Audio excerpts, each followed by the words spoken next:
That was Deborah Pucci, just led me up here. We used to call her the Pooch. But you look around this room, and I'm confident that many of you feel as I do. Mr. President George, I know you feel at any minute Bill's going to walk down the center aisle.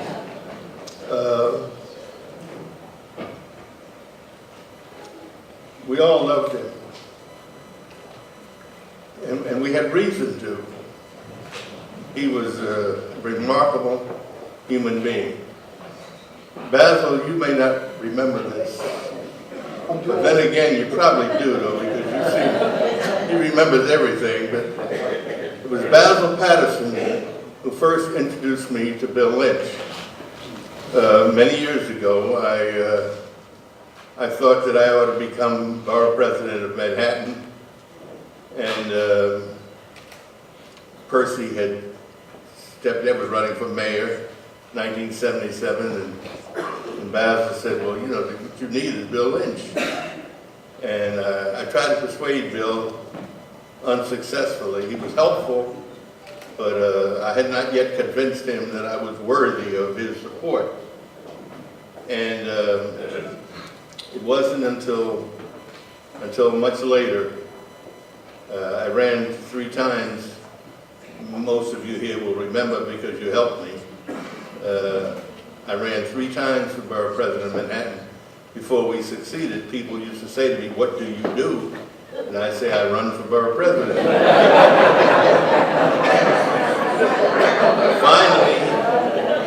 Finally, we were successful, and thanks in no small measure to Basil Patterson, who's a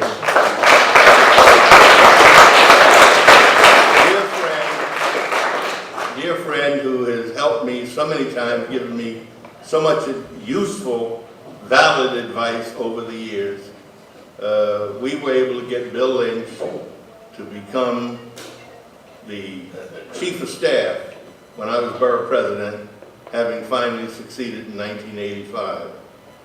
And as you saw from the video here, Bill Lynch, together with a pollster named Bill Johnson, came to me and spread out on the table this polling results that didn't say that I could win, but that I had the best chance of those persons whose names are known to us all of success.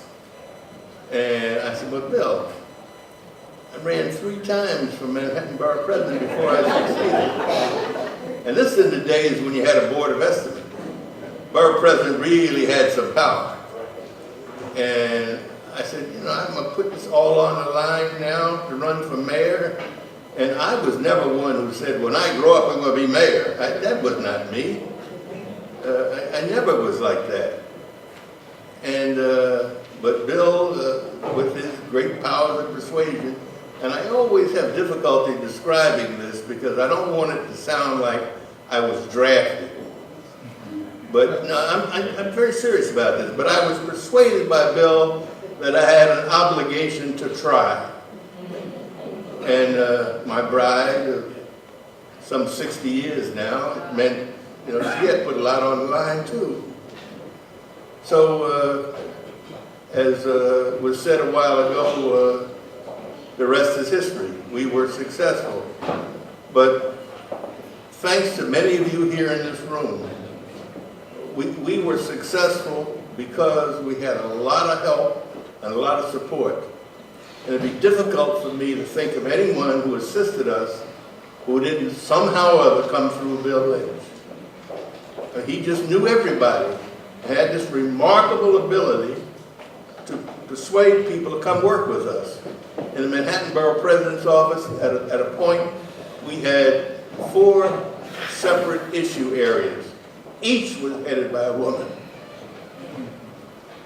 Not because we thought it would look good to have a woman in charge, because damn it, they were the best. They were the best.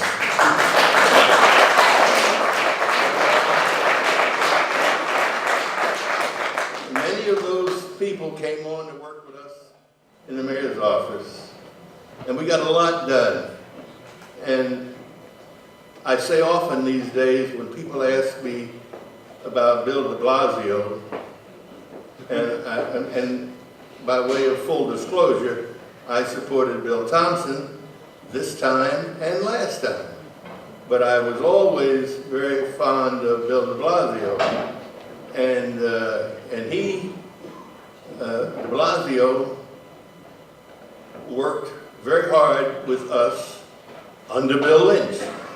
So when people would ask me, well, suppose de Blasio wins, what will he be like? I said, well, let me tell you. He studied the defeat of Bill Lynch. That ought to tell you something. And as you observe now, as he makes his way, I think you'll be very satisfied. Now I know that 1199 was ahead of all the rest of us. You know, I understand that, Mr. President. Where did George go? But I think you'll find that to be true. And it hasn't been said yet tonight, but 1199 was Dr. Martin Luther King Jr.'s favorite union. And that's what he said in many ways. But we were very proud of some of our accomplishments in the Dinkins administration. But frankly, it is because of many of you who sit here, and I dare not call the names because I'll take up all the rest of the time. But it was Bill Lynch who gathered these folks together. It was Bill Lynch who would sit down and say to me again and again and again, good government is good politics.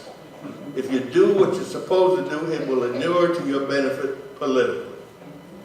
And I've always been very proud of those persons that we were able to appoint to the bench. The mayor, as you know, appoints family court judges and criminal court judges. And it was because of Basil Patterson heading up the mayor's judiciary committee that we had so many good people. More women, more gays, more minorities than ever before. You know why? Basil would say, well, Dave, you could appoint one person. They'd give me 3 names. You couldn't lose. Any one of the 3 was damn good. But he did it. And incidentally, there once was a law firm named Patterson, Michael, Dinkins, and Jones. Patterson, of course, is my buddy Basil Patterson. And the Jones was Clayton Jones, known to some of you here. Clayton Jones is the brother of Reverend Bill Jones, who's the father of Jennifer Jones Austin, who is the co-chair of the mayor's transition committee, who along with Carl Weisbrod, I think is doing a hell of a job. They're bringing in some wonderful folks, and I know that we will all be very satisfied. You may not pick the exact person that you would have picked or that I would have picked, but I assure you they're going to do well. And it's got nothing whatever to do with the fact that the mayor met his wife in our city hall. It's got nothing whatever to do with the fact that the man he named as his first deputy today was nuptialated by your humble servant, married to Marina Lorino, who headed up our speech writing office. So we claim credit. But all of that really goes back to Bill Lynch. Yep, that's right. It truly, honest to God, does. And he is clearly one of the best friends I have ever had, and I really owe it all to Basil Patterson. I could go on like this forever, but I know that many of you here want to speak about our buddy Bill, and Mary, and my lawyer Stacy, and Billy Jr. They can't spend all night here. So I'm going to let it go at that, but tell the truth. Don't you sort of feel like Bill Lynch is going to walk down the aisle any minute? What a wonderful human being. Thanks very much. You know, as I look around this room, I see so many people who I've known for so long. And I bet half of you think you were Bill's closest friends. Bill had that way about him. But in light of the announcement George just made, let me tell you a little story. Bill Lynch is the guy who went to South Africa to prepare for the visit of Mayor David Dickens. And then later he prepared for the visit of Nelson Mandela to New York. We held a rally in Harlem, stayed opposite Building Plaza. And there were a great number of people there. And I'm sitting in the stands, somebody comes and says, Bill Lynch wants to see me inside. And I go inside, and Bill was there to introduce me to Nelson Mandela. When Debbie came over and leaned and said that Mandela died, it's amazing how some people hit you right in the gut. That Mandela, one of the greatest men of our time, and of many times, a man who spent 27 years in prison and came out not bitter, not evil, but a builder. And I just think about all the things he did and wish South Africa all the best, because he was a leavening influence on South Africa. People who have been oppressed for so long have a reaction that's normal, it's human. They want to take out their revenge. Mandela was the guy who kept people quiet. But we're here to talk about Bill Lynch. You talk about Mandela, you talk about Bill Lynch.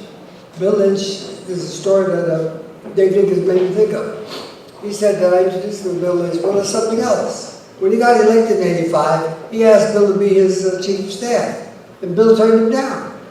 So Dave came in and said, what do we do? I said, let me talk to Bill. So I said to Bill, Bill, you don't have a full-time job. And Miriam's out there working full-time. Well, I tell her how much we're going to pay you. And we'll see what you dare to do. He says, tell Dickens I'll see you tomorrow morning. Jerry Hudson was saying a little earlier, what Bill had was wisdom. A deep and abiding wisdom. He knew people. He knew how to get things done. All of us have great ideas. But the guy who knew how to implement, to execute, was Bill Lynch. It just wasn't that you want to do something. It's how do you do it? There was Bill. Many of you may not know. Bill was a great athlete in his day. He played baseball in Suffolk County, where he was the son of a potato farmer. And he played football in college. Some of you may have heard the story. You heard it when Bill, as deputy mayor, was watching a bandit run through the crowd as the cops chased him, and Bill threw a body block on him and knocked him down. Then we found out that Bill had been a football player. He was a guy who, for almost 10 years, his family sat there and watched him go through treatment 3-4 times a day. He never mentioned it. He never complained. He was somebody who just didn't think about his own problems and his own pain. He thought about other people and what they did. There's a line in the poem that goes, if you can walk with kings and yet retain the common touch, Bill walked with kings and queens and presidents and senators and mayors and governors, and he had the common touch. He had a lot of high-profile clients, but he never turned away somebody who couldn't afford his services if they needed his help. That was Bill Lynch. Bill is a man who thought about, as George was saying before, thought about the future, not just the immediate gratification. What happens afterwards? What happens when Patrick became ambassador to South Africa and Nelson Mandela passed away? He was always thinking that way. And I would close because there's so many other speakers. Let me be as brief as I can be. There's some lines from a poem that I often think of when I think of Bill. In the world's broad field of battle, in the bivouac of life, be not like dumb, turbid cattle. Be a hero in this way. Lives of great men all remind us we can make our lives sublime and depart and leave behind us footprints on the sands of time. Bill Lynch has left some huge footprints of a wise man who had style and grace and always compassion for others. Thank you very much. That's some jazzy music there. Thank you. I'm incredibly humbled today. The outpour of support from our family, friends, and our extended family, 1189, has helped us during this difficult time. Please accept my family's heartfelt gratitude. Many people say that my father is a great man, a father to many of his kids out there. But I just have to say that my dad wouldn't be the man, the father that he was if it wasn't for my mother.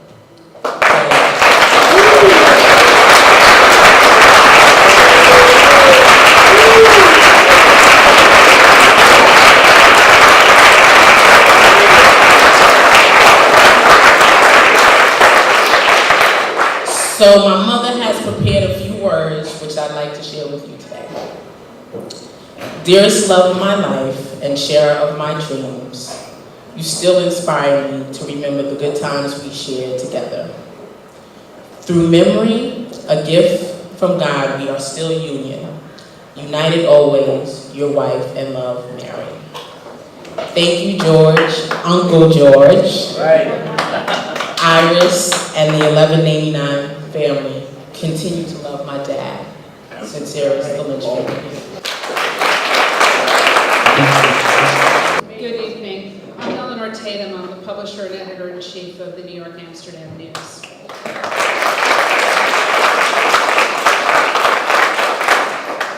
And you know, I didn't know what I was going to say when I came up here today. And as I was sitting in the second row, I was thinking about the fact, and this is before we got the announcement that Nelson Mandela had passed, that was right around the time when Nelson Mandela was very sick, and I talked to Bill about getting some quotes just in case something happened, not realizing that the following week I was going to have to get quotes about Bill.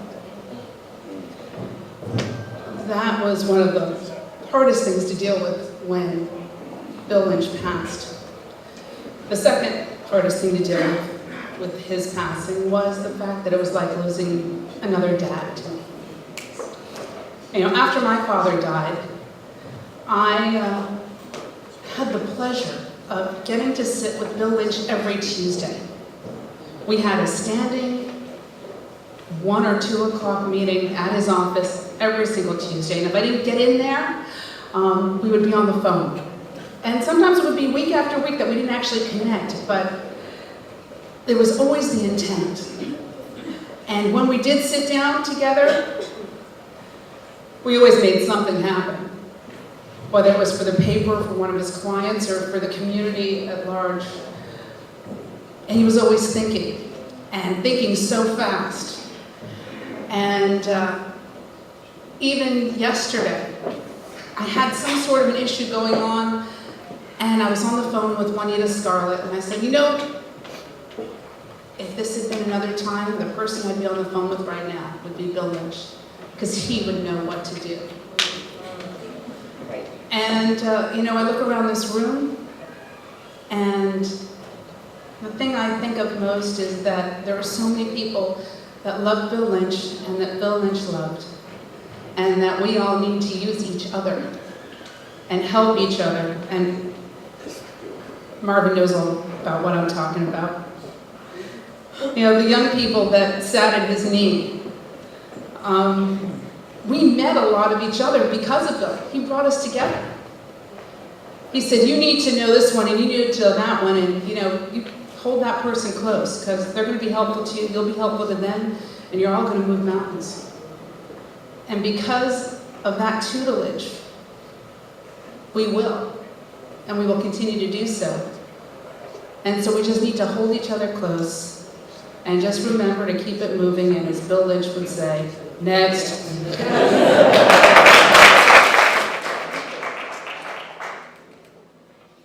There's a tendency in life to sometimes take things for granted.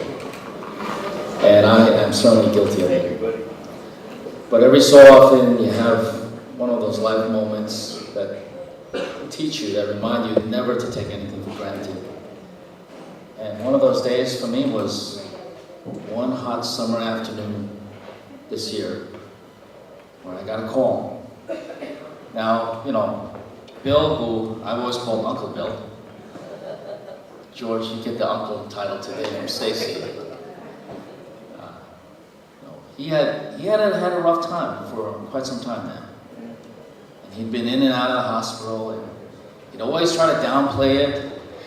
In fact, it used to drive us crazy. We wouldn't know where he was, and we'd find out he was in the hospital. You know, we'd be angry, like, how come he's not returning our calls? And then we'd find out that he's in the hospital. But he always made it back. And so this summer, when he was in the hospital, I kind of take for granted that he was going to be right back. But that Friday afternoon, I got a call that this time he was not going to come back from the hospital.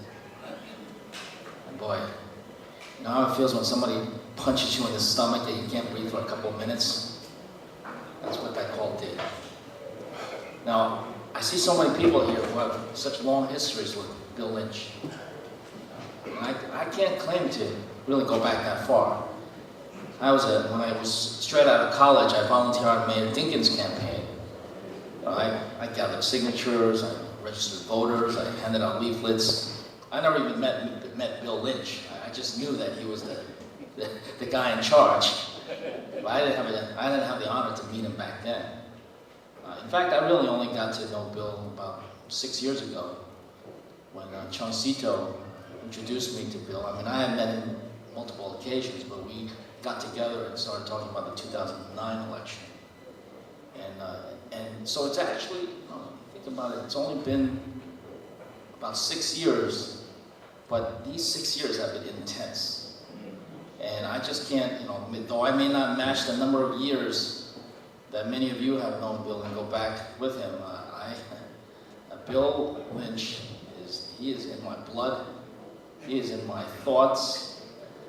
Josie Estrada was with me all the time, and she was with Bill, and she reminds me of what Bill would say or do, and believe me, I've been through enough meetings with Bill, whether it be on Lenox Avenue or on Hamilton Terrace, either upstairs in the executive conference room, which doubled as the dining room, or downstairs when we're talking over the quiet whir of the dialysis machine.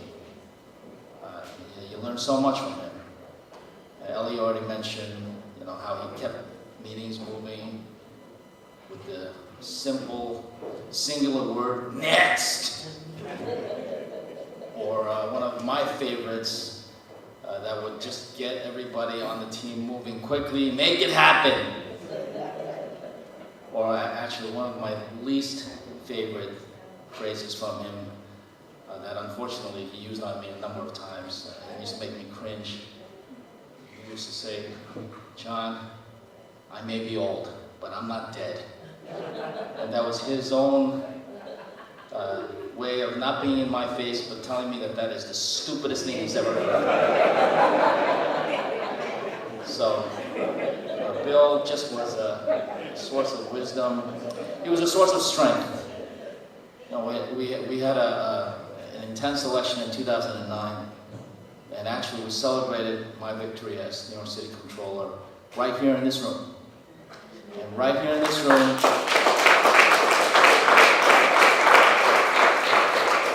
I was just enjoying the moment. I was with my family, my wife Jenny, our son Joey was here, my parents were here.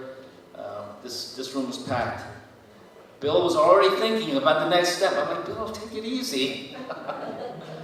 But he kept thinking about the next step, and for the next almost 2 years, through the middle of 2011, things were almost too perfect. And then, of course, the fall of 2011 came, and Bill looked me in the eye and said, "What you think? It was going to be a cakewalk? This is where the blank hits the ceiling." And I'll be very honest. Ever since the ridiculous accusations, all these innuendos, I wasn't always sure. But Bill would always say, "Don't worry about that nonsense." Except nonsense was not the word he used. He kept me straight. He kept everybody focused. And to the very end, whatever we were able to achieve, however large or however small, I give that credit to Bill Lynch, my friend, my mentor. Thank you, Mary. Thank you, Stacy. Thank you, Bill III, for sharing him with us. And I can't wait to get to know Bill IV. He was so proud. That was the thing that made him the happiest. Being a granddad. Thank you so much for being here. Mary, Stacy, Billy, Mr. Mayor. I didn't know I would speak tonight, so I did not bring a script. And the reason I say that is that I'm wise enough to know that a script is a way to keep your emotions down. And I don't know how I can get through this without one. Bill Lynch, he was the best friend a man could ever have. And in truth, he was my best friend. He was my mentor, my brother. We did so many things together. When the first film slide came up, there was a picture of Bill with a hat on. And I poked the mayor and said, "That's the hat I gave him." And you know, with all I've accomplished in my life, Bill's wearing that hat in a picture for posterity is one of my proudest moments. Bill was easily the most important person I've ever known. He took me to places inside my own heart that I never knew existed, always urging me to do more, always telling me to show up, exhorting me. He knew obviously early on, he kind of suspected I might have a heart, but he was wise enough to put a megaphone on my heart, to bring out the best in me. Always, always bringing out the best in me. You know, he was a fountain of joy, of optimism, of hope in a world that has become too cynical, too easily succumbs to hate.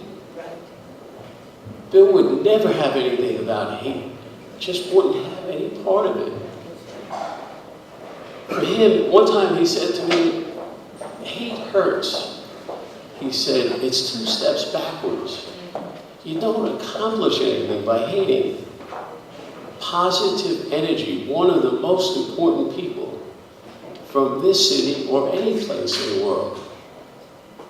Bill Lynch, it hasn't been told, the story hasn't been told, actually went to South Africa and helped Mandela in his campaign. You think about this.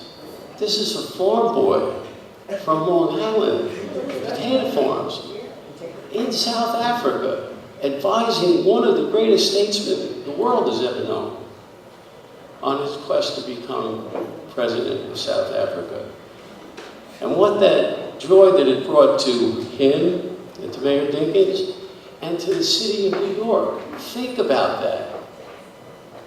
Nelson Mandela's quest started here in New York. He got the legitimacy. Mayor Dinkins and Bill Lynch put together a coalition of businesses and other individuals to cause this government, the United States government, to stand with Mandela. I'll be brief. Bill was always there. He was there for anyone. His cell phone, as you all know, was his weapon. There was no one he wouldn't answer. There was no one he wouldn't help. Any organization, any gay group, any child's group, people in trouble, people in need. He helped everyone. The proudest thing he ever said to me, when I had showed up at yet another one of the things he exhorted me, I should say, ordered me to do, he said to me, he looked at me and he said, "You're there." He said, "You're always there." But that's the story of Bill Lynch. He was always there. And the reason I was because of Bill. Thank you. I had the privilege of working for Manhattan Borough President Dinkins and Mayor Dinkins, and I had a bit interaction with Mr. Lynch over the years. So I want to speak a little about Bill Lynch's style of communication. Now the mayor, if you had an idea, a thought, or a course of action, and you're in a meeting with the mayor, and the idea wasn't really a good one, the mayor would not hesitate to tell you why your idea was less than helpful. And with the mind of a mathematician, he would not just say that, he would go on, sometimes in detail, why your idea was less than helpful. Here is reason 1, 2, 3. And moreover, your idea was simple, and the repercussions would be A, B, C, D, and 10 minutes later, okay, you knew your idea was not a good one. Mr. Lynch had an economy of words. You would go to him with the same idea. Say, idea, thought, course of action. You'd explain it to Mr. Lynch, and he would just say, next. Nothing else. Next. Now, if your idea was really bad, he would follow it up with the classic, what you been smoking? Because apparently I concocted this idea through a cannabis haze. So next, what you been smoking? If you had a good idea, I didn't really have good ones, Laura Hart did, Barbara Turk did, others did, he would just say, do it. 2 words, do it. Now, once in the I think it was 1996, I was working actually with Debbie Pucci for the Stand for Children initiative. It was actually funded by Lynn Riggio, I believe, at least partly. And so we worked for months, and it would culminate in this big march and rally and day of activism in Washington, D.C. My job was to get as many people from as many organizations in as many buses I could from New York State down to D.C. on that day. So as I said, we've been doing this for months. About 2 weeks out, 10 days out, Bill Lynch calls a meeting. He wants to know, how many buses do you have going to D.C.? Let me step back for a second. When I first started the job, I would call various labor allies, and I'd say, hi, this is Mark Benoit, I'm calling for Stand for Children, could you help me mobilize, blah, blah, blah. I soon found out that I got a lot more traction and mileage if I said, I'm Mark Benoit calling for Bill Lynch from Stand for Children. They would actually take the call. But anyway, so Mr. Lynch calls us in. How many buses? I really didn't have a hard number at that time. I mean, we were getting buses, but I didn't have a solid number. So I thought I could skate on this.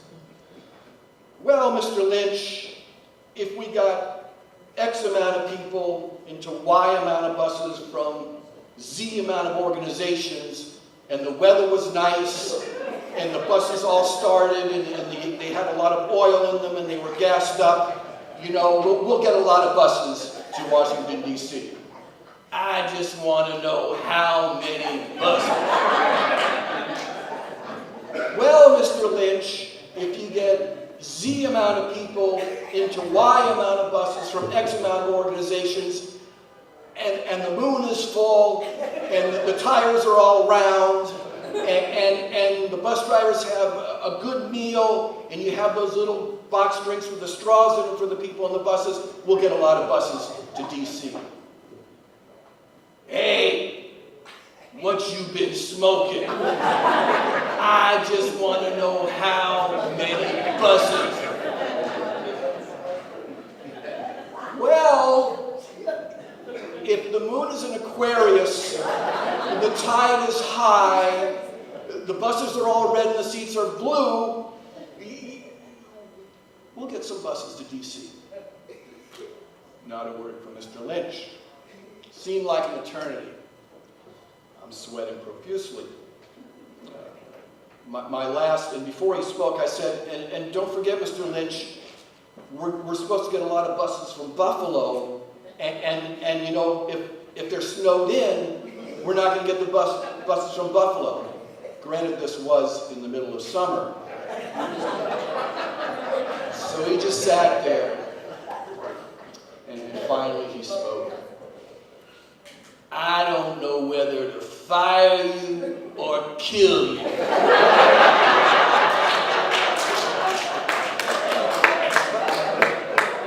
But Mr. Lynch, if you kill me, I wouldn't be able to work for you again. That's the point. So, next, what you've been smoking, and I don't know whether to fire you or to kill you. Another quick story. In the Borough President's office, I would have to engage Mr. Lynch frequently about then Borough President Dinkins' schedule. And it may come as a surprise to a lot of the people in this room, but Mr. Lynch was sometimes hard to get on the phone. So we devised a strategy. I would call his assistant, Faye Perry. I'd say, Faye, I need to talk to Mr. Lynch about a scheduling item tomorrow, because the borough president needs to know if Lynch is on board. She said, I'll call you back, but he's in a meeting right now. He's on the phone, I'll call you back. So my phone would ring, and she'd say, okay, he's almost done, get ready. Meet him right outside his door. And I found out the best way to get to Mr. Lynch. The office door would open, you'd have the New York Post in his hand, and he'd be on his way to the men's room. The best time to get Bill Lynch to get an answer to your question was when he was on the way to the men's room. Because he was thinking of other things, you see. So I would, Mr. Lynch, I have my papers, I look around the corner, here he comes. Mr. Lynch, can I get your answer on this? Walk with me. That was another Lynch, walk with me. So the 50 feet from Bill Lynch's office to the 19th floor men's room in the municipal building is where a lot of business got done. And it was less than helpful when we moved to City Hall because the space between Bill Lynch's office and the men's room wasn't as big, so you couldn't cram as much in there. So that was a drawback to moving to the mayor's office. One other thing. Rumple genius, a master at strategy and organizing, and all the things that we've heard are all true. Mr. Lynch is a historic figure, a global figure. One thing we sometimes forget, Bill Lynch was cool. I mean, he was a cool guy. He's a guy you wanted to hang out with. And if you were lucky enough, never mind on the way to the men's room talking to him and doing business, but after work, if you were lucky enough to go to dinner with Mr. Lynch, oh boy, had you've arrived. Because it was good to be seen with him, but you would learn from him.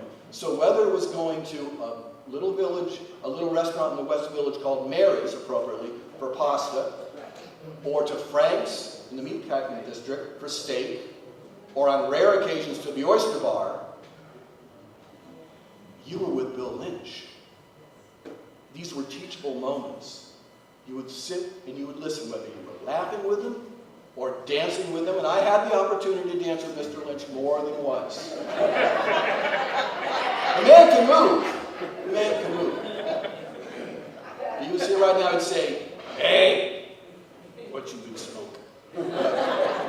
All teachable moments. So Bill Lynch was all of these great things. But to me, he was cool. And for that, and for so many other reasons, I will always love Bill Lynch. Thank you. Hi, my name's Phil. I wrote some remarks because I didn't know what shape I'd be in when I got up here. But I have to tell one story, particularly since Mayor Dinkins is here. Bill pulled me out of the fire many times, and a couple of times I probably should have been fired, and somehow he pulled me out of the fire. And I'm originally from Philadelphia, and one of the things I really think is that to be a black person in citywide New York politics, you actually have to learn some particular skills. And I didn't have those skills because I came from Philadelphia. And I was working on the 1984 campaign of David Dinkins for borough president. He was then city clerk. And at the time, Louis Farrakhan was a very controversial figure in New York City. And he had said some things that had made it in the newspapers. And he had he gave a speech at Felt Forum at Madison Square Garden, and 20,000 people went. And then City Clerk David Dinkins asked me to go to the forum and listen to the speech very carefully and report to him if there's anything Farrakhan said that, you know, Mr. Dinkins should know about. You know, anything alarming or anything that might be controversial, just come back and tell him, you know, what happened, if there's anything he needed to know. So I went to the speech, and one of the things Farrakhan said was the white man should burn in hell. Now, I actually thought that was logical. And that's because I'm the son of a Baptist preacher. And every Sunday I'd go to church and somebody was going to hell. You know, if you didn't repent for your sins and go to Jesus and clear everything up before you died, you're going to hell. And I knew there were a lot of white slave owners that didn't repent to Jesus, you know, before they moved on. And so when Farrakhan said white man's going to burn in hell, I was thinking, well, yeah, you know, there's some logic to that. That didn't sound extreme to me at all. Okay. Then another thing Minister Farrakhan said was, Brother Dinkins better watch out.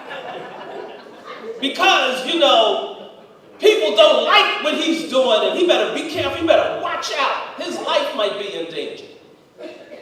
I also didn't think that was anything, you know, noteworthy. My father's brother owned 6 bars in North Philadelphia.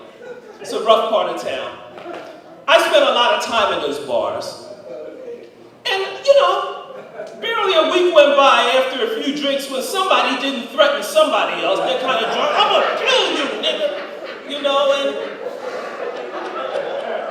you know, next day they didn't even remember they said it. You know, they just. And I never saw anybody stabbed or shot at in Philly where somebody said, announced it first. So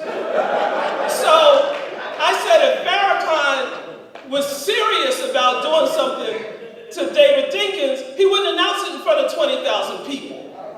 This was just theater. So I didn't think anything of it. I just thought, you know, there's a black preacher being a little street. And I thought the whole thing was like going to a Broadway play or something. You know, it's a lot of entertainment. And when it was over, I said, I'm going to go home and go to bed. You know, nothing happened. And, you know, I got a call 6 o'clock the next morning. Be at David Dinkins' office at 7 o'clock. I get to the office. You remember this? It was full of people. Sarah Kovner, Victor Carver, Bruce Messenger, David Dinkins, Bill Lynch, everybody was in there. And the first thing Ruth Messenger said, Mayor Koch ordered 24-hour police guard for David Dinkins. And I was like, wow, what happened?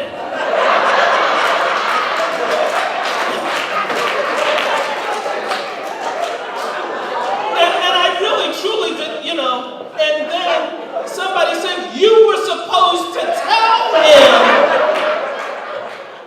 if Farrakhan said anything and you didn't say a word. And I really didn't even I didn't think anything happened.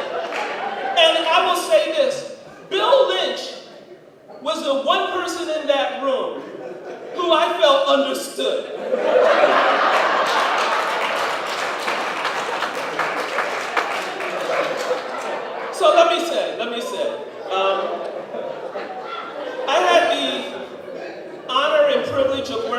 for Bill either directly or indirectly for 10 years.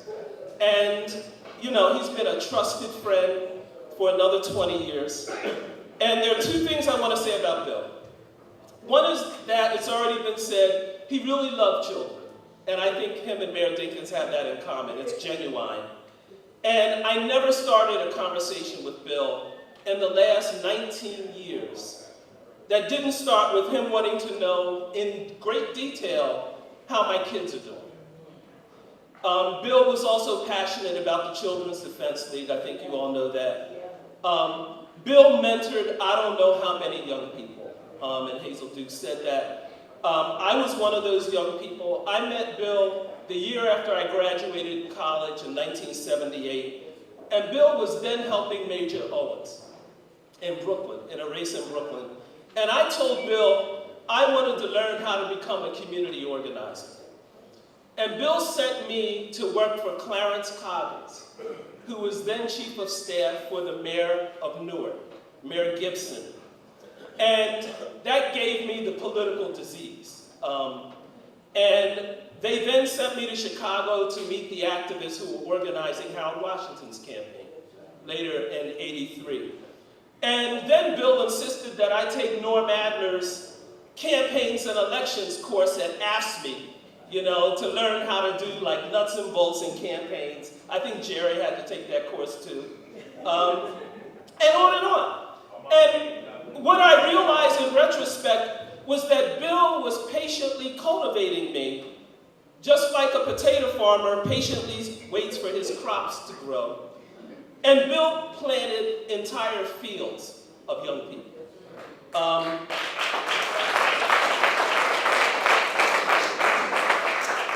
The second thing I want to say about Bill is that he combined an insatiable appetite for the nitty-gritty, practical details and personality dramas that make up most of politics, with great vision and strategic thinking. The thing that is actually pretty rare in politics. Bill told me in 1984 that we should plan for David Dinkins to become mayor of New York. And this was 4 years before I heard those words come from Mayor Dinkins himself. But Bill Lynch was saying, David Dinkins is going to be mayor of New York. And when Lynch did the Jackson campaigns in '84 and '88, he consciously used those campaigns as stepping stones to build the Dinkins coalition in '89 for the mayoral run. And he talked to me about that. And Lynch, at the time, Lynch also thought that the internal 1199 campaigns in the late 1980s, and I don't need to go too much into it, but Lynch thought that 1199 could be the linchpin in changing New York City politics. And I think he was right about that.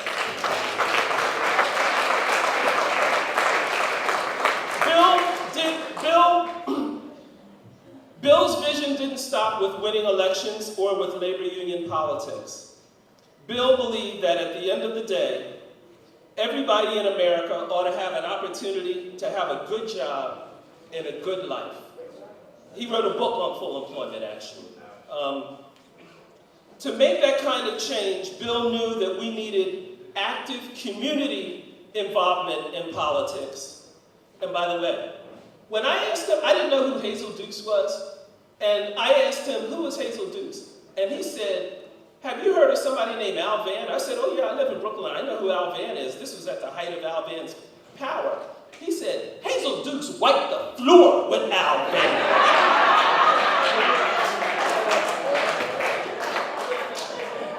Bill believed that city government needed to serve everyday people so that the so-called forgotten people could see the government could really help them in their liberation.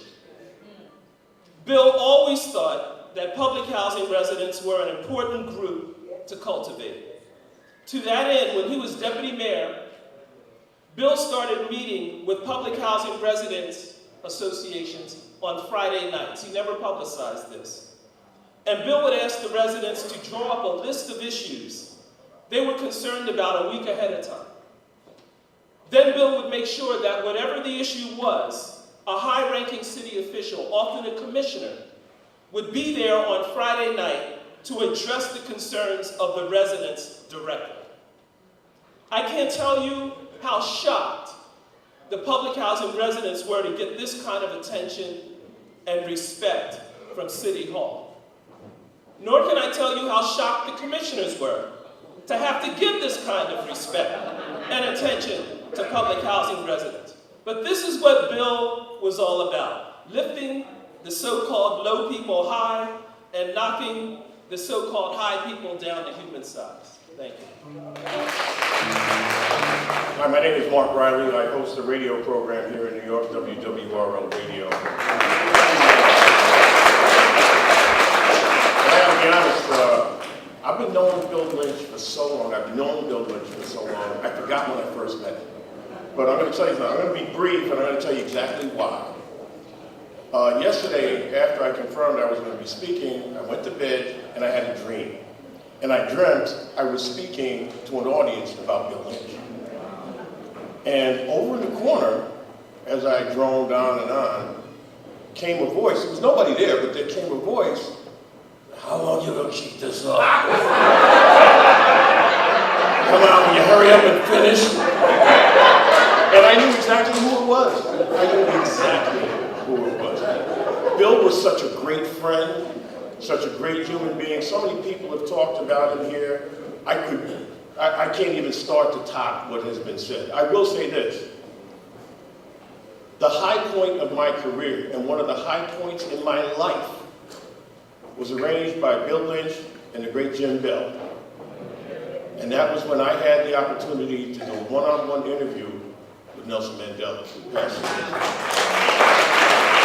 That I owe to him. And I spent some time with him over the last couple of summers. He would call me up and he'd say, I need you to do something for me. And I would go to his office and we'd talk for a little bit. And I'd say, okay, well, how do you want me to do it? And he'd look at me and he'd say, if I have to tell you that, why am I asking you to do anything? And I realized that that was his way of pushing me to do what needed to be done, to take that chance, to put my foot in the water and to get something done. And I love Bill Lynch for that, because he challenged me to be better than I thought I was. One very quick thing, and again, I'm going to be brief. There are people in hundreds of cities across this country today who are marching and protesting for a living wage. They're fast food workers. Somewhere, Bill Lynch is smiling. Thank you. I'm used to speaking, but I've never done anything quite this hard.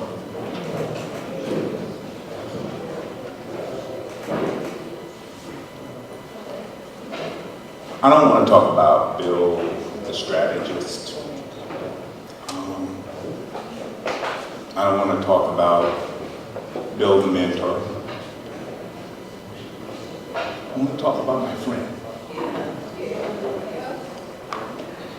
I want to talk about the person who helped me find my voice. I would come running into Bill's office. First, the year that I was elected as a vice president, an executive vice president here at 1199, happened to coincide with the year of our big contract fight here in 1199 and Mayor Dinkins' run for the mayoralty. I was scared. I had absolutely no one I could turn to help me make sense of the politics of that moment. And there were two men that I turned to.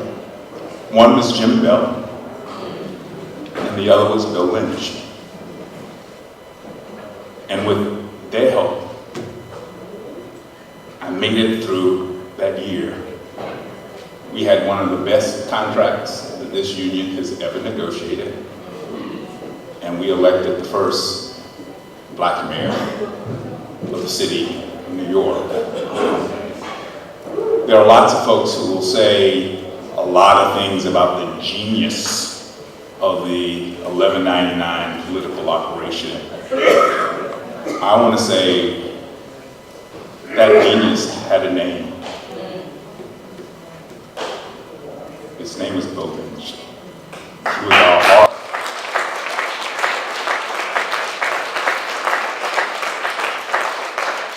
He was our heart.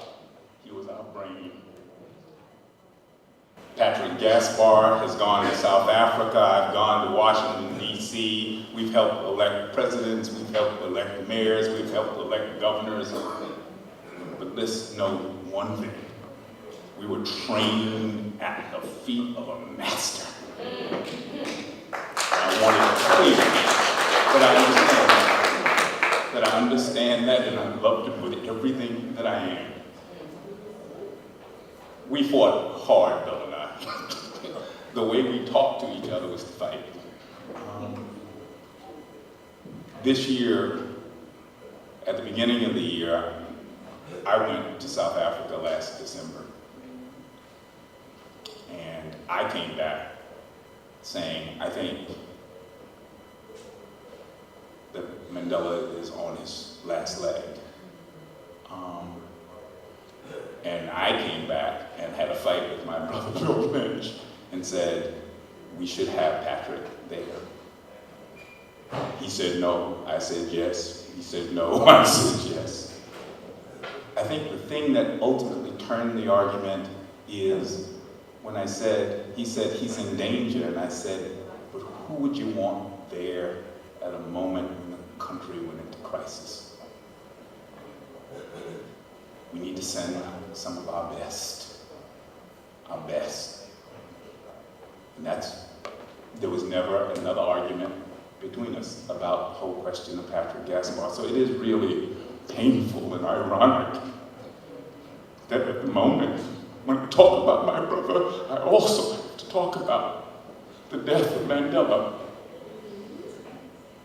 Bill Lynch sent in this, we sat and sent one of the biggest labor delegations